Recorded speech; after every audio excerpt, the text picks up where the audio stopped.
What's going on? I feel like this is a Mo Brooks rant. Okay, I'm just about to start ranting. Okay, like seriously, I believe living a life of discipline, man, it's hard. Like, call it whatever you want to. It's hard because most people, okay, especially in America, man, like most of us, like we grew up not living a life of discipline, if that makes sense, or not wanting to live a life of discipline. It's hard to be like, hey, I want to make these changes in my life and I'm going to do it, but to actually consistently make those changes in your life can be very hard. Okay, and it really doesn't matter who you is. Like, this stuff is hard. I'm talking about every single day.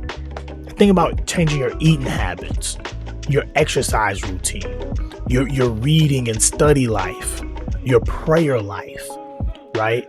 It could be smoking or drinking habits. Like, think about habits you like, you know what, I really want to change, right? Being rude or mean to people habits. It doesn't matter what the habit is.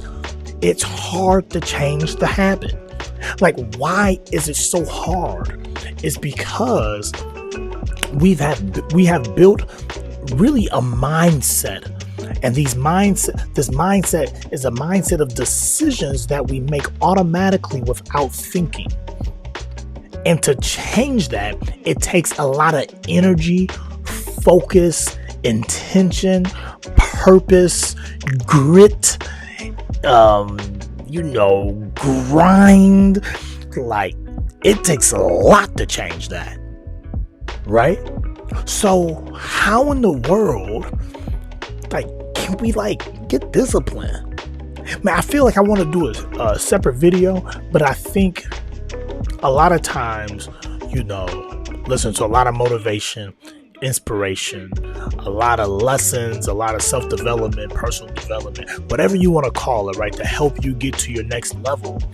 Man, I think, man, scripture says you got to count the cost. Man, whatever change you trying to make, there's an energy, a force out there, right, that's going to resist the change, period.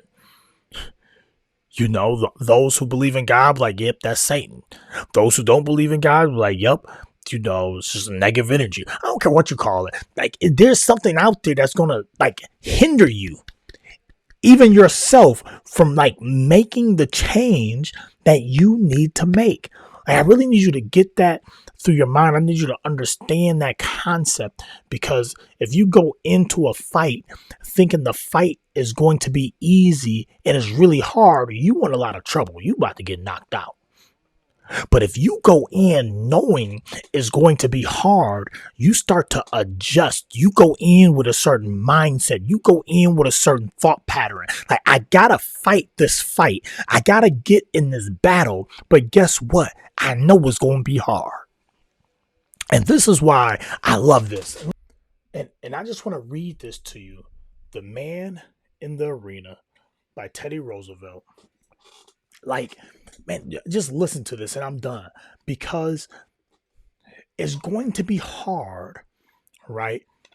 And I think one of the biggest reasons it's going to be hard is not only what you say about yourself and all the things we're up against, but what other people say around you who's not in the arena. Those who are in the arena, they understand this. They understand the battle. They understand the fight. Those who are not in the arena, those who are not going after discipline to discipline themselves, they can't understand this, but it's important for you to understand it. So when you hear the noise, you can block it out and you can focus on what you're supposed to focus on. All right, listen to this real quick. It is not the critic who counts. Man, I can stop right there. It's not the critic who stops, who counts. The person who is criticizing does not even matter. All right. Not the man who points out how the strong man stumbles. You got to get your strength. Okay? Those who are pointing out how you stumble, guess what? They don't count. All right? Talking about the man in the arena. If you are in the arena, you are strong. Okay?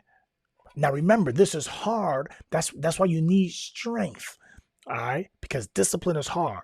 But it's only hard. And I guess I need to pause and say this. It's only hard, okay, for a moment and for a season. There will come a point where discipline and the things when they become now your new second nature and they become easy. But getting started is hard. All right, here we go. Or where the doer of deeds could have done them better. The person who points that out, they don't count. The credit, listen who the credit belongs to. The credit belongs to the man who is actually in the arena. The one who is in the fight.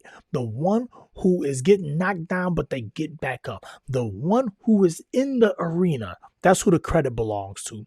Whose face is marred by dust and sweat and blood.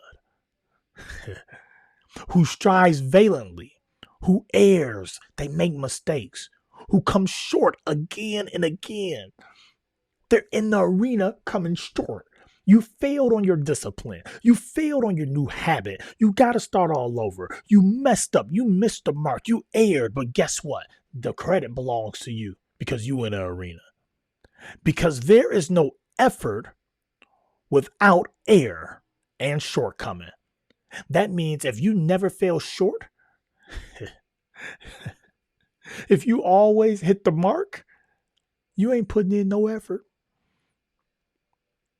But who does actually strive to do the deeds, who knows great enthusiasms, the great devotions, who spend himself in the worthy cause, who at best knows in the end the triumph of high achievements, and who at worst, if he fails, at least he failed while daring greatly, so that his place shall never be with those cold and timid souls who neither know victory nor defeat. I just want to encourage somebody, get in the arena. Like, yes, at times it's going to be hard. Yes, at times you're going to come up short. Yes, at times you're going to make mistakes and you're going to err. But get in the arena.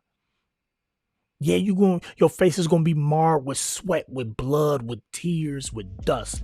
Stay in the arena. It's going to be hard. But I love this. If you're not in the arena, if you're the critic who's always pointing the finger, if you're the critic who's always pointing the finger at those who came short, if you're the critic who's always booing somebody or even cheering on somebody, but you never get in the arena, guess what? That's hard too. Not knowing victory nor defeat is hard. So not choosing to participate, not choosing to go after your dreams, not choosing to become everything that God has called you to become, not choosing to actually put your life on cruise control and be in your comfort zone all the time and not push and see how far you can actually go. Man, that's sad. That's hard. It's hard. It's going to be hard being 80 or 90, looking back and regret. That's hard. It's going to be hard knowing that you had an opportunity of a lifetime and didn't go for it. That's hard. At least you can say, I went for it. I didn't get it, but at least I went for it. Instead of, we would never know what would have happened if I would have went for it. That's hard. So choose your difficult. And discipline, especially starting off, is hard. I think we have to acknowledge that. I think we have to get that in our psyche, in our mind. Like, yo, I'm in for a fight. I don't feel like getting up this morning. I'm in for a fight. I don't feel like keeping my cool right now. I'm in for a fight. I don't feel like pursuing the thing I'm supposed to be pursuing. I'm in for a fight. I don't feel like preparing for the thing I have to prepare for. I'm in for a fight. But guess what? If you fight, you are strong. You can win. You can do this. You can be disciplined. It is possible. We see many great women, many great men be disciplined, be honorable, do their thing, fulfill their purpose, crush their dreams, live in their destiny. It's all around us. Why not you?